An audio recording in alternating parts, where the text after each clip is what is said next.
ില്ലെന്ന് അല്ലെ? ചില കബറുകൾ ചില സമയം കഴിഞ്ഞാൽ അത് തൊണ്ടി നോക്കിയാൽ മാന്തി നോക്കിയാൽ അതിലൊന്നും കാണുന്നില്ല. പക്ഷെ നീ വിചാരിക്കേണ്ട മയ്യത്ത് എങ്ങോ നഷ്ടപ്പെട്ടു പോയി, ഡിസപ്പിയർ ആയി എന്ന് വിചാരിക്കേണ്ട. അല്ലാഹുവിന്റെ മുമ്പിൽ മുനഅമുൻ ഔ മുഅദ്ദബുൻ ഇലാ യൗമിൽ ഖിയാമ, ലോകം അവസാനിക്കുന്ന സമയം വരെ ഒന്നുകിൽ അതിന് പ്രതിഫലമോ അല്ലെങ്കിൽ അതിന് സുഖമോ ശിക്ഷയോ നൽകപ്പെട്ടുകൊണ്ടിരിക്കുന്നുണ്ട്. അതിന് സംശയം എവിടുന്ന് കിട്ടി? വഹ്യാണ്, വേറെ ഒരു തെളിവില്ല, ഒരു സയൻസ് കൊണ്ട് തെളിയിക്കാൻ പറ്റൂല. അതുകൊണ്ടാണ് പരലോക ജീവിതം ആലമുൽ ബർസഖ് എന്ന് പറയാൻ കാരണം. നരകവും സ്വർഗവും ഖബറിൽ നോക്കിക്കാണാൻ പറ്റുമെങ്കിൽ ലോകത്ത് ആരാ മുസ്ലിം ആവാതിരിക്കുക? ഖബറിലേക്ക് നോക്കിയ തീ, ചില തീ അല്ലാഹു തആല കാണിച്ചു കൊടുത്തിട്ടുണ്ട്. ഖബറിൽ തീയാണെന്നത് കാണിച്ചു കൊടുത്തിട്ടുണ്ട്. മഹാനായ ഇബ്നു അബ്ബാസ് റളിയല്ലാഹു അൻഹു, മഹാനായ അബ്ദുൽ ഹമീദ് ഇബ്നു മഹ്മൂദ് അൽ മഗൂലി റഹിമഹുല്ലാഹ് പറയാ, ഞങ്ങൾ ഇബ്നു അബ്ബാസ് റളിയല്ലാഹു അൻഹുവിന്റെ അടുക്കൽ ഇങ്ങനെ ഇരിക്കുമ്പോഴാണ് ഒരു വിഭാഗം ആളുകൾ, ഹജ്ജിന് വരുന്ന ആളുകൾ വന്നു. അവർ പറഞ്ഞു, ഇബ്നു അബ്ബാസ്, ഞങ്ങൾ ഹജ്ജിന് വന്നൊരു സംഘമാണ്, പക്ഷേ ഞങ്ങളുടെ കൂട്ടുകാരൻ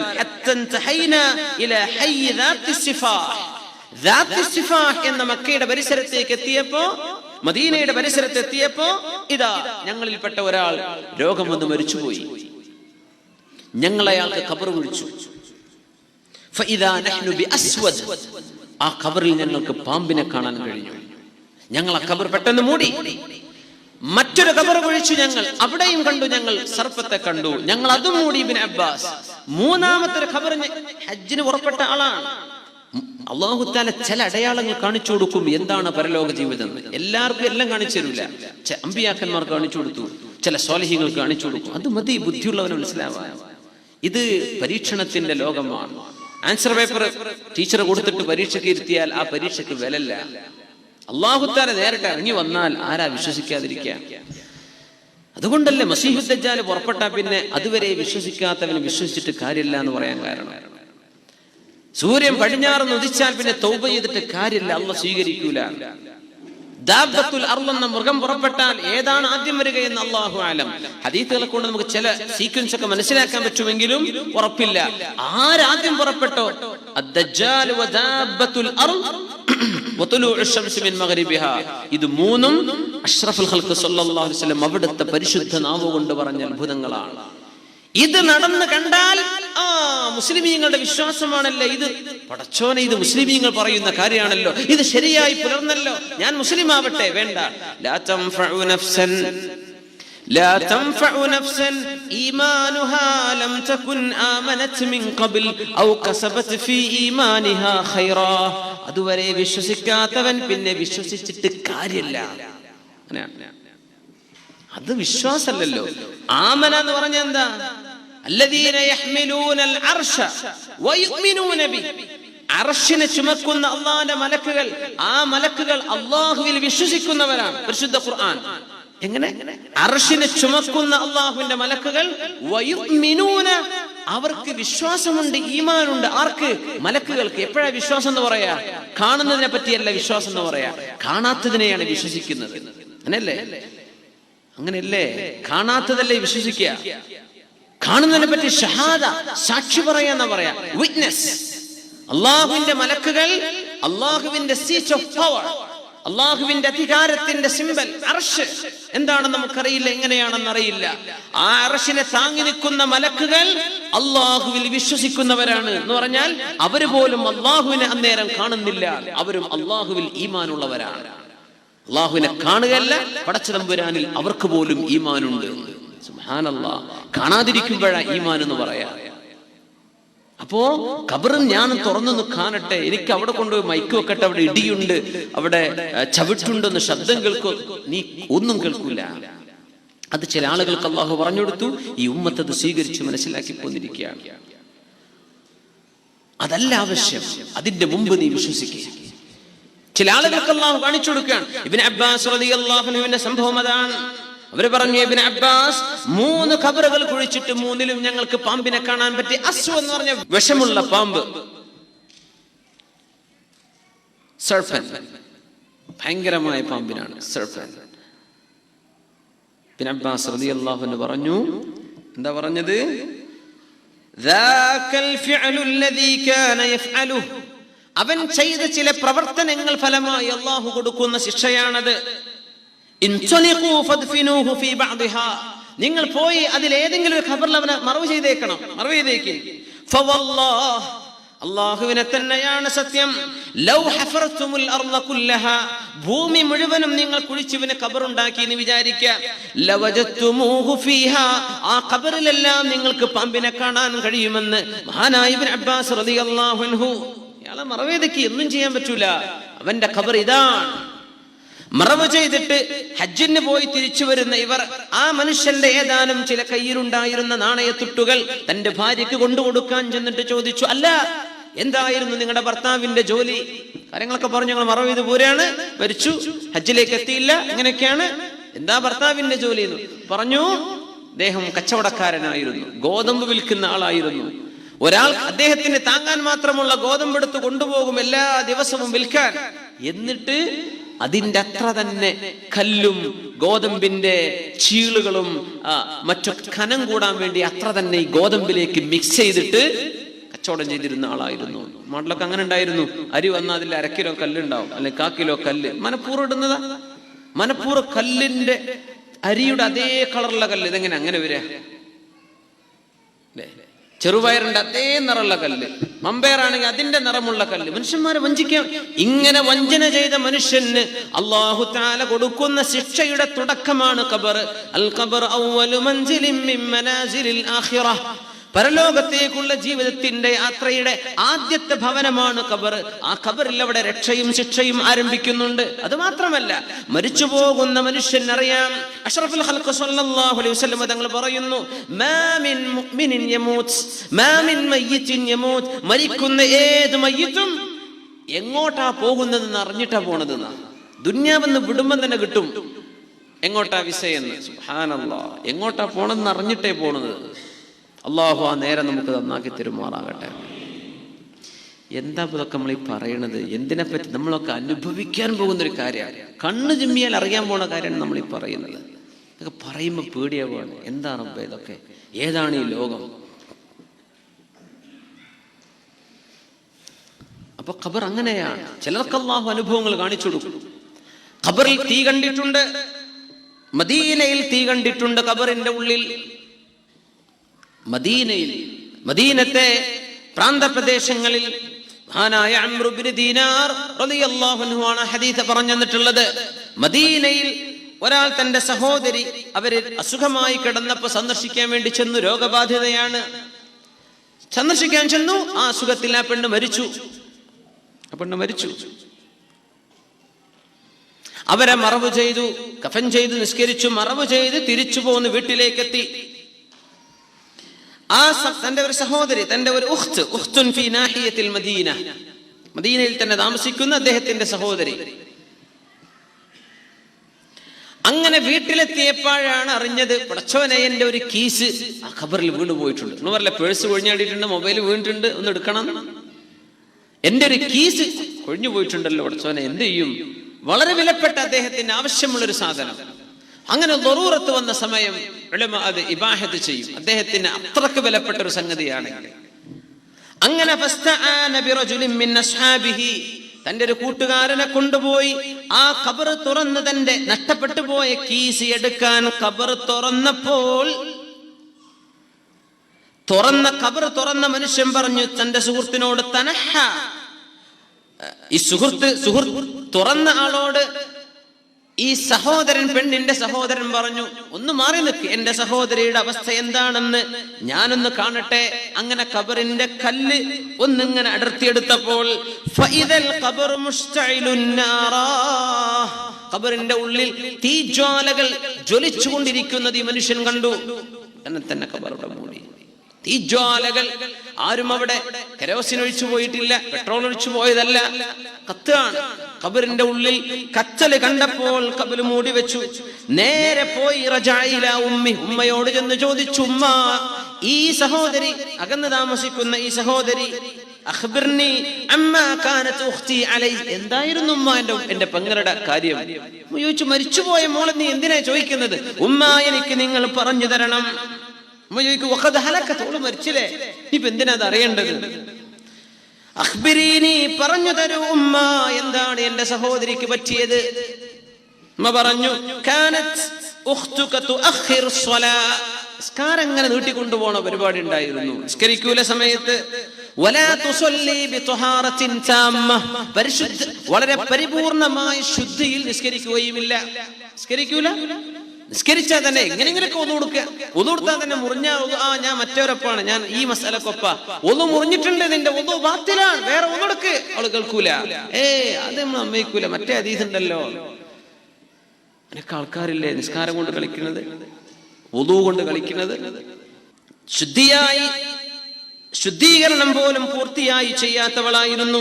അതുമാത്രമല്ല, അയൽപക്കത്തെ വീട്ടുകാർ ഉറങ്ങിയാൽ വീട്ടുകാരുടെ വാതിൽക്കൽ പോയി ചെവി വെച്ചവൾ കേൾക്കുമായിരുന്നു. എന്തൊക്കെയാണ് സ്വകാര്യം അടക്കപ്പറച്ചിലുകൾ. എന്നിട്ടത് അയൽ വീട്ടുകാർക്ക് പറഞ്ഞ് ഏഷണയും പറഞ്ഞ് നടക്കുന്ന സ്വഭാവം നിന്റെ പെങ്ങൾക്കുണ്ടായിരുന്നുവെന്ന് പറഞ്ഞു കൊടുക്കുന്നു. സുബ്ഹാനല്ലാഹ്. അപ്പോഴാ പറഞ്ഞത് എങ്കിലും ഉമ്മ, സഹോദരിക്ക് അല്ലാഹു തആല ശിക്ഷ കൊടുക്കുന്നത് എന്റെ കണ്ണുകൊണ്ട് ഞാൻ കണ്ടു. ഗഫറല്ലാഹു ലഹ, അല്ലാഹു അവൾക്ക് പുറത്തു കൊടുക്കട്ടെ എന്ന് സഹോദരൻ പ്രാർത്ഥിച്ചുകൊണ്ടിരിക്കുകയാണ്. ചില സംഭവങ്ങൾ അല്ലാഹു കാണിച്ചു കൊടുക്കുകയാണ്. എല്ലാ ഖബറിനത് കിട്ടൂല. لا تحسبن الذين قتلوا في سبيل الله أمواتا بل أحياء عند ربهم يرزقون. ഖുർആൻ രണ്ട് സ്ഥലങ്ങളിൽ ശുഹദാഇനെ കുറിച്ച് പറഞ്ഞു. അല്ലാഹുവിന്റെ മാർഗത്തിൽ മരിക്കുന്ന ആളുകൾ, അവരെ പറ്റി നിങ്ങൾ വിചാരിക്കേണ്ട അംവാത്ത്, ഒക്കെ ഡെഡ് ബോഡികളാന്ന് വിചാരിക്കേണ്ട. അങ്ങനെ നമ്മൾ വിചാരിക്കും, അങ്ങനെ മരിച്ചവരെ പറ്റി നമ്മൾ അങ്ങനെ വിചാരിക്കുക. ഡെഡ് ബോഡി, ഡെഡ്, മരിച്ചു. അംവാത, മരിച്ചെന്ന് വിചാരിക്കല്ല. ബൽ അഹ്യാഉൻ, വിചാരിക്കല്ല എന്നല്ല, അല്ലാഹ് തിരുത്തി പറഞ്ഞുതരാം. ബൽ അഹ്യാഉൻ ഇൻദ റബ്ബിഹിം യുർസഖൂൻ ഫരിഹീന ബിമാ ആതാഹും അല്ലാഹ്. അവർ ജീവിച്ചിരിക്കുന്നവരാണ്. എങ്ങനെ?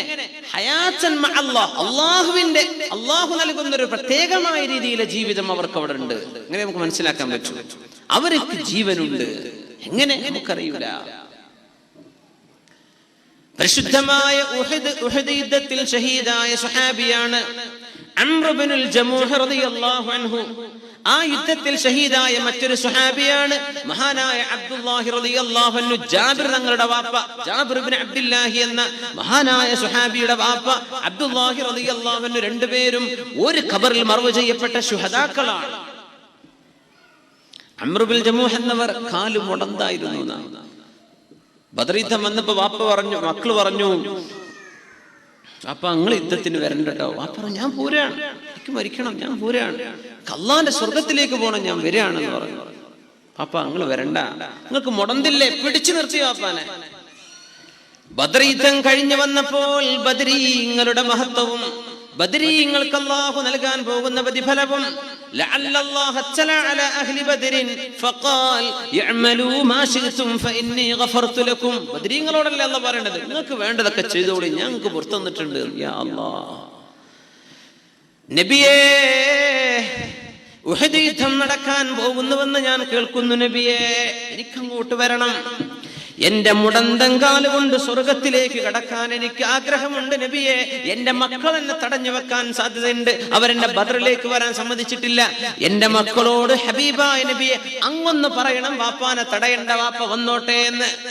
എക്സ്ക്യൂസ് ഉണ്ട്, മുടന്തുള്ളവർ വരണ്ട, രോഗികൾക്ക് യുദ്ധ നിർബന്ധമല്ല, പക്ഷേ അദ്ദേഹത്തിന് വന്നേ പറ്റൂ. അംർ ഇബ്നുൽ ജമൂഹ് റളിയല്ലാഹു അൻഹു. അത്ഭുതം. ആ ലോകം അത്ഭുതമുള്ള ലോകമാണ്. നമ്മൾ വേറെ പല വിഷയങ്ങളാണെന്ന് പറയാനുള്ളത്, ഞാൻ ആ വിഷയത്തിലേക്ക് കടന്നിട്ടില്ല. ചില ആമുഖങ്ങൾ ഇതിനെ സംബന്ധിച്ച് മനസ്സിലാക്കാനുണ്ട്, ചില വിഷയങ്ങൾ. ഉഹദ് യുദ്ധം നടന്നു. അംർ ഇബ്നുൽ ജമൂഹ് എന്നവർ തുള്ളിച്ചാടിയിട്ടാ പോയത്. മക്കളാരും തടഞ്ഞു വെച്ചില്ല. അങ്ങനെയാണ്. മക്കളോട് അല്ലാഹുവിന്റെ റസൂൽ പറഞ്ഞു, വാപ്പാക്ക് അങ്ങനെ താല്പര്യം ഉണ്ടെങ്കിൽ വാപ്പ വന്നോട്ടെ, വാപ്പാനെ തടയണ്ടെന്ന് പറഞ്ഞു.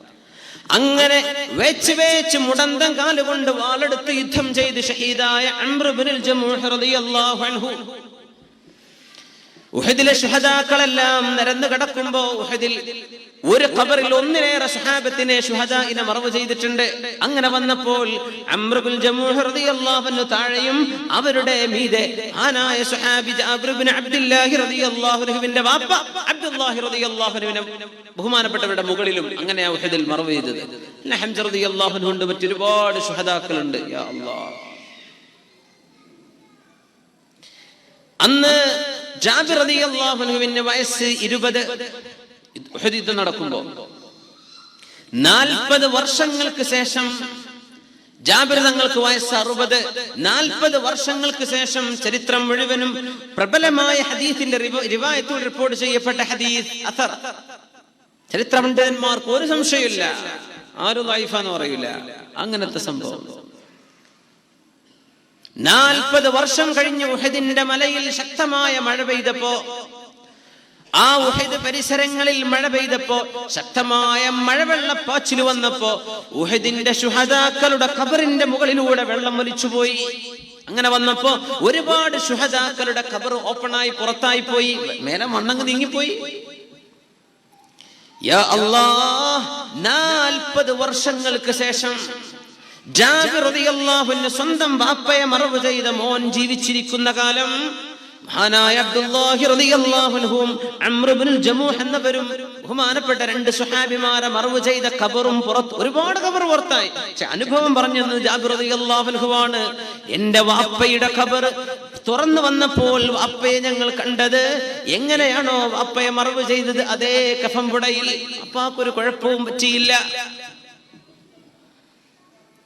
മഹാനായ അംർ ഇബ്നുൽ ജമൂഹ് റളിയല്ലാഹു അൻഹു എന്റെ ഉപ്പയുടെ താഴെ കിടക്കുന്നു, വാപ്പയെ എടുത്തു മാറ്റി രണ്ടാമത് കഫൻ ചെയ്യണം.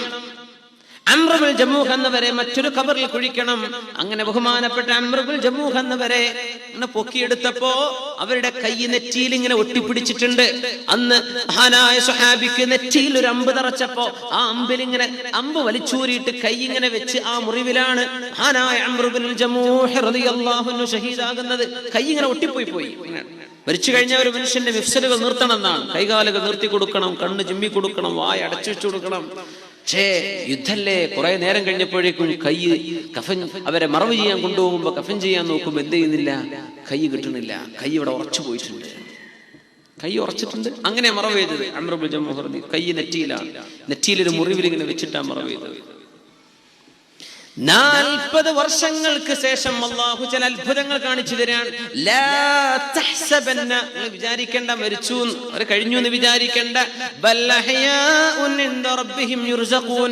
ശുദ്ധ ഖുർആനിന്റെ പ്രത്യക്ഷമായ അർത്ഥമാണ് ഈ പറയുന്നത്. അതുകൊണ്ടൊന്നും ശിർക്കും കുഫറും അല്ല മുഅ്മിനെ, അല്ലാഹുവിന്റെ ദീനല്ലേ ഇത്, ശുദ്ധ ഖുർആനല്ലേ ഈ പറയുന്നത്. അവർ ജീവനുള്ളവരാണ്. ബൽ അഹ്യാ. ജാബിർ തങ്ങൾ പറയുന്നു, അംർ ഇബ്നുൽ ജമൂഹ് എന്നവരെ രണ്ടാമത് കഫൻ ചെയ്യാൻ കൊണ്ടുവന്നപ്പോ അവരുടെ കൈ, നെറ്റിയിൽ കിടക്കുന്ന കൈ ഒന്ന് നിർത്തി, കൈയൊക്കെ അതേപോലെ, ശരീരം അതുപോലെ, കഫം പുടക്ക് പോലും കുഴപ്പം പറ്റിയില്ല. 40 കൊല്ലം കഴിഞ്ഞിട്ടേ ഒന്നും സംഭവിച്ചില്ല. ആ കൈ ഞാനൊന്ന് വലിച്ചു നോക്കി, ഒന്ന് നിർത്താൻ പറ്റുമോ എന്ന്. ഞാൻ ആ കൈ ഇങ്ങ് വലിച്ചത് ഒന്ന് ശക്തിയോടുകൂടെ വലിച്ചപ്പോഴേക്കും അംർ ഇബ്നുൽ ജമൂഹ് എന്നവരുടെ നെറ്റിയിൽ നിന്ന് രക്തം പൊടിഞ്ഞത് ഞാൻ കണ്ടുവന്ന് മഹാനായ ജാബിർ ഇബ്നു അബ്ദുല്ലാഹി റളിയല്ലാഹു അൻഹു എത്ര കൊല്ലം കഴിഞ്ഞ്? 40 കൊല്ലം കഴിഞ്ഞിട്ട്. സുബ്ഹാനല്ലാഹ്, അവിടെ തന്നെ വെച്ചു. അങ്ങനെ തന്നെ മറവ് ചെയ്തു. രണ്ടാമത്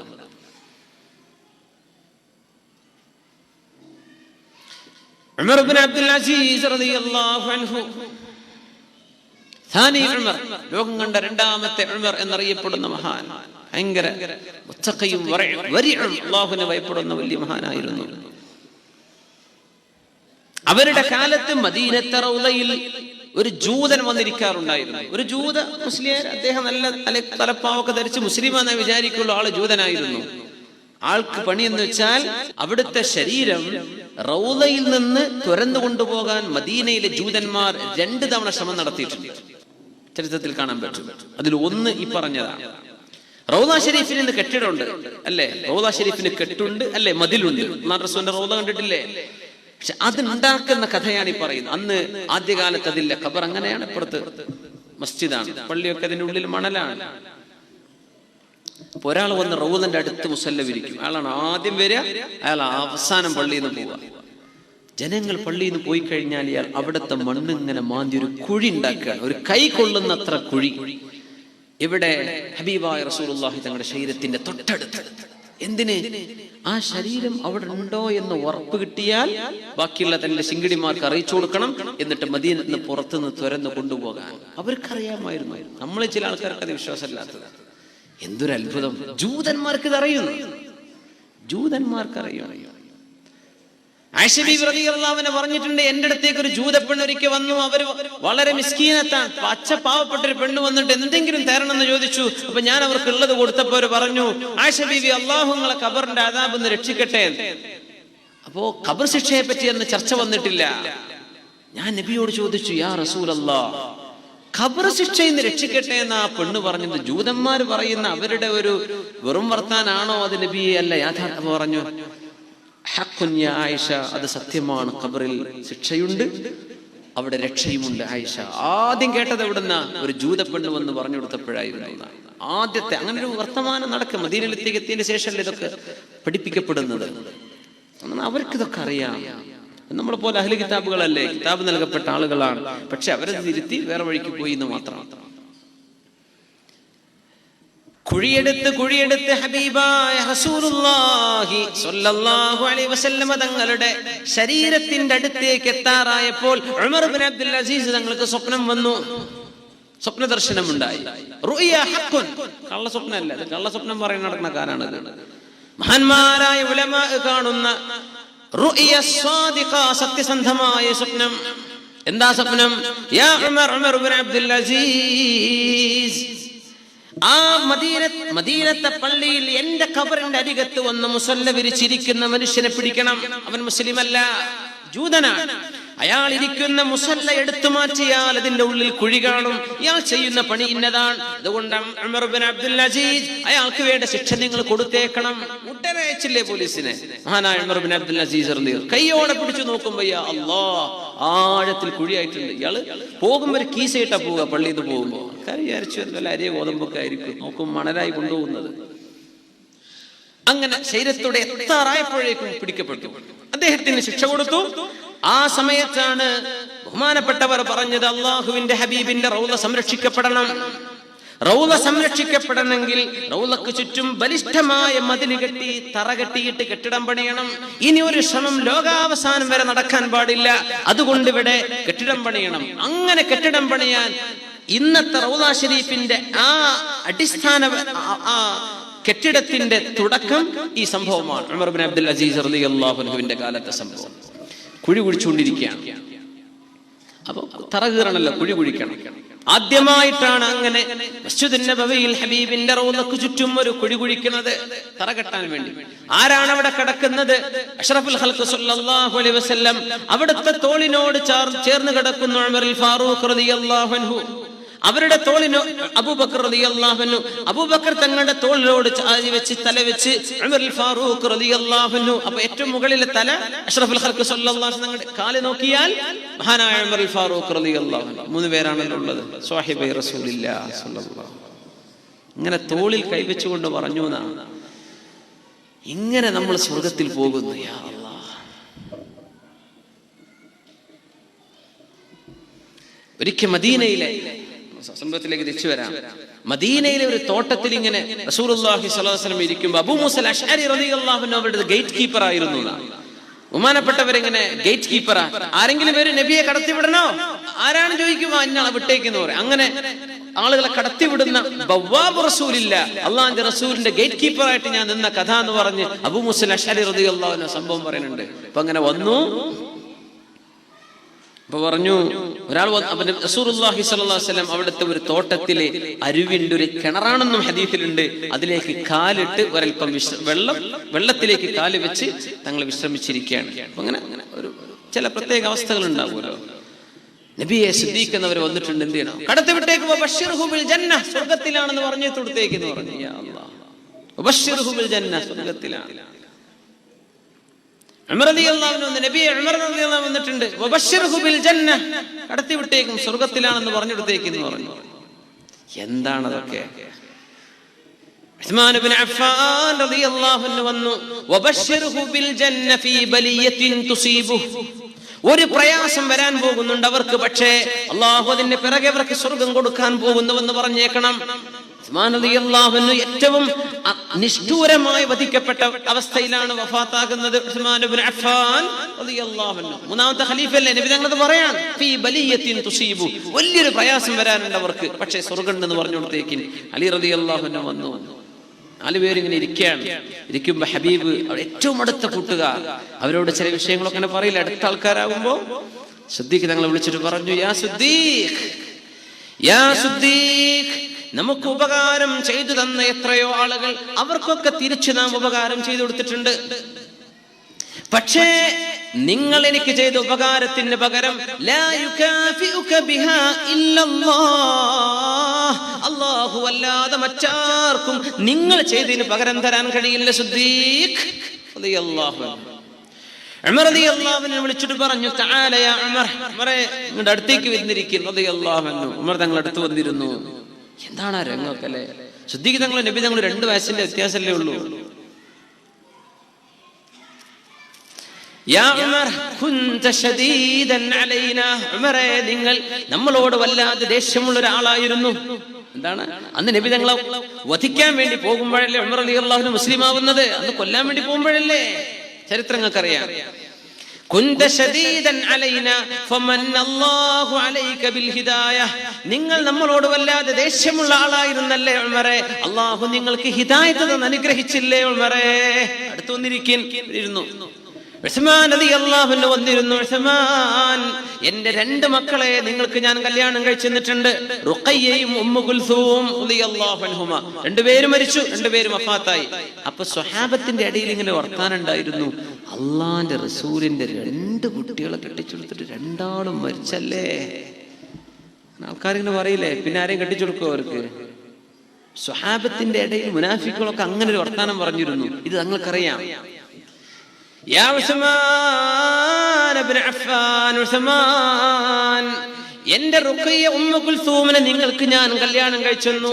വലൗ കാനത് ലീ ബിൻതുൻ, എനിക്ക് വേറെ ഒരു മോൾ ഉണ്ടായിരുന്നുവെങ്കിൽ മാ സവ്വജഹാ ഇല്ലാ ഇയ്യാക്, എന്റെ ആ മോളെയും നിങ്ങൾക്കേ ഞാൻ കെട്ടിച്ചു തരുമായിരുന്നുള്ളൂ സല്ലല്ലാഹു അലൈഹി വസല്ലം. ഓരോരുത്തർക്കും ആ സന്തോഷം കിട്ടുന്ന കാര്യം പറഞ്ഞു കൊടുക്കുക. അലി റളിയല്ലാഹു അൻഹു പറഞ്ഞു, യാ അലി, യാ അലി, അല്ലയോ അലി എന്നവരെ, എന്റെ മോൾ ഫാത്തിമാക്ക് നിങ്ങളാണ് യോജിച്ച പുതയാപ്പിളയെന്ന് അല്ലാഹുവാണ് എന്നെ അറിയിച്ചത്. അലിയെ, ലൗലം തുഖ്ലഖ്, നിങ്ങളെ അല്ലാഹു പടച്ചില്ലായിരുന്നുവെങ്കിൽ മാ വജത്തു കുഫ്അൻ ലിബിൻതി, എന്റെ മോൾക്ക് യോജിച്ചൊരു പുതയാപ്പിളയെ എനിക്ക് കിട്ടില്ലായിരുന്നു അലിയെ.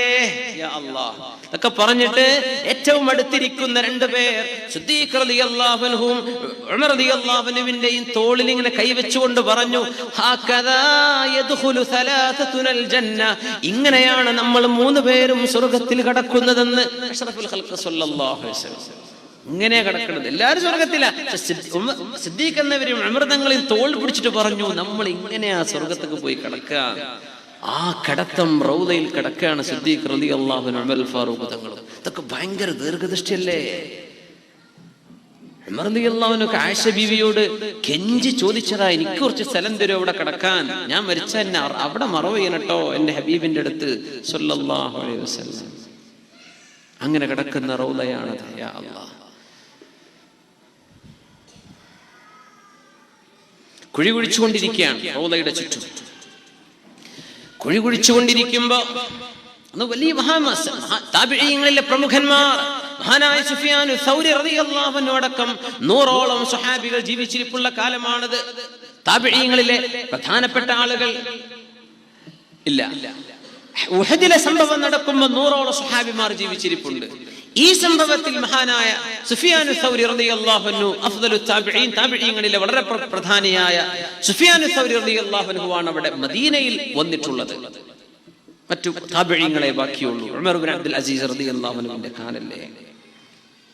കുഴിച്ചുകൊണ്ടിരിക്കുമ്പോ കുഴിയിൽ കാണുന്നു രക്തം, ചോര കാണുന്നു. കുഴിച്ചുകൊണ്ടിരിക്കുക, മൺവെട്ടി എടുത്തിട്ട് ഇങ്ങനെ കുത്തി കളച്ചിരിക്കുകയാണ്. ചോര വന്നു, ഉടനെ തന്നെ ജോലി നിർത്തിവെച്ചു. യാ അല്ലാഹ്, റൗദ ഷരീഫിൽ കുഴിച്ചപ്പയിൽ ചോര കാണുന്നു. സുബ്ഹാനല്ലാഹ്, എന്ത് ചെയ്യണം? അങ്ങനെ വിളിച്ചു കൊണ്ടുവന്നു സുഫിയാൻ സൗരി റളിയല്ലാഹു അൻഹുവിനെ. ബഹുമാനപ്പെട്ടവർ അവിടത്തേക്ക് വന്നു. ബഹുമാനപ്പെട്ടവർ കുഴിയിലേക്ക് ഇറങ്ങിയിട്ട് അവിടുത്തെ മണ്ണ് ഇങ്ങനെ മാന്തി നോക്കിയിട്ട് കാലിങ്ങനെ നോക്കുമ്പോൾ ഒരാളുടെ കാലാണ് കാണുന്നത്. യാ അല്ലാഹ്, ആ കാല്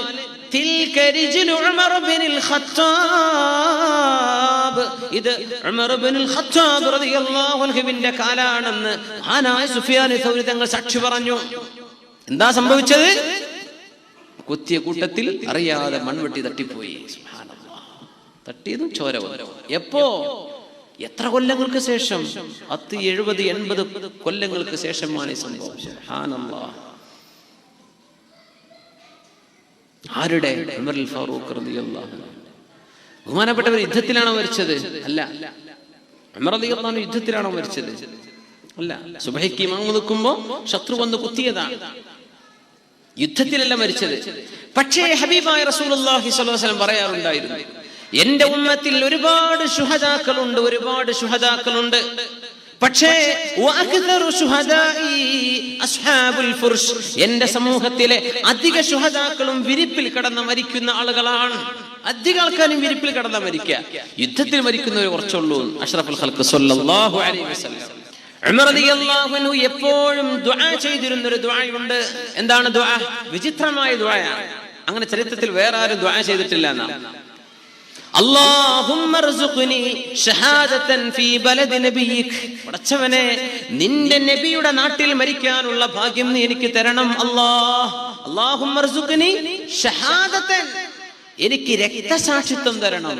ഫീ ബലദി നബിയിക്, നിന്റെ നബിയുടെ നാട്ടിൽ. അപ്പോ ഉമർ റളിയല്ലാഹു അൻഹു ചോദിക്കുമായിരുന്നു, പടച്ചവനെ, അല്ലാഹുമ്മ ർസുഖ്നി ഷഹാദതൻ ഫീ ബലദി നബിയിക്, നിന്റെ നബിയുടെ നാട്ടിൽ എനിക്ക് ഷഹീദാവണം.